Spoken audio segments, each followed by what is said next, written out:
ever wonder why Romania is suddenly so important? Well, it's not by chance, I can tell you that. Romania is now the most strategic piece of land in Eastern Europe. It borders Ukraine. It has access to the Black Sea. It shares cultural and economic proximity to Russia, but more importantly, it's become NATO's front line. You don't build the largest NATO base in Europe unless you're planning for something big. This air base is being turned into a military city, hospitals, barracks, schools, massive runways. This isn't defense, this is staging. And you know what that makes Romania?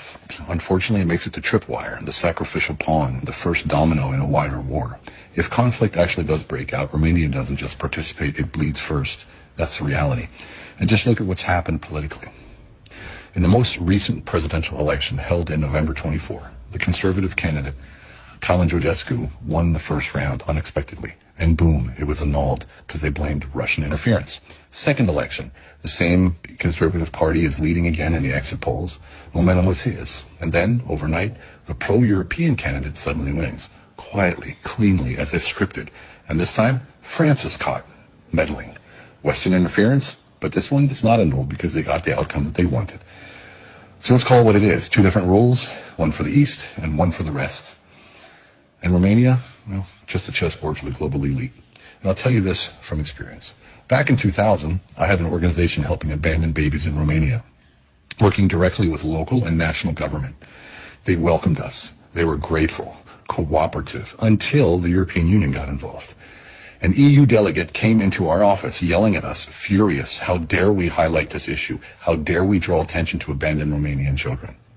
She told us to shut it down, pack up, and get out. According to her, we were interfering in her country. Let that sink in for a second. Helping abandoned babies wasn't the issue. The image of Romania was. And this was all while the country was applying for the EU membership. They didn't want the truth. They wanted compliance, they wanted silence, and they wanted the appearance of progress, not the reality. So now, over 20 years later, the playbook hasn't changed. You still have elections controlled from abroad. You still have decisions made in Brussels and Paris, not in Bucharest. You still have a frontline country being dressed up like a partner but treated like cannon fodder. So yeah, pay attention to Romania. Because when the smoke rises, this is where it starts. And if you still think this is about democracy, about alliances, about protecting values, well, wake up. This isn't strategy, it's sacrifice. Romania isn't being protected, it's being positioned. Positioned to burn first, while the suits in Brussels sip wine and talk about solidarity, while Washington runs logistics, while Berlin hesitates. And when the first shots are fired, don't say you weren't warned.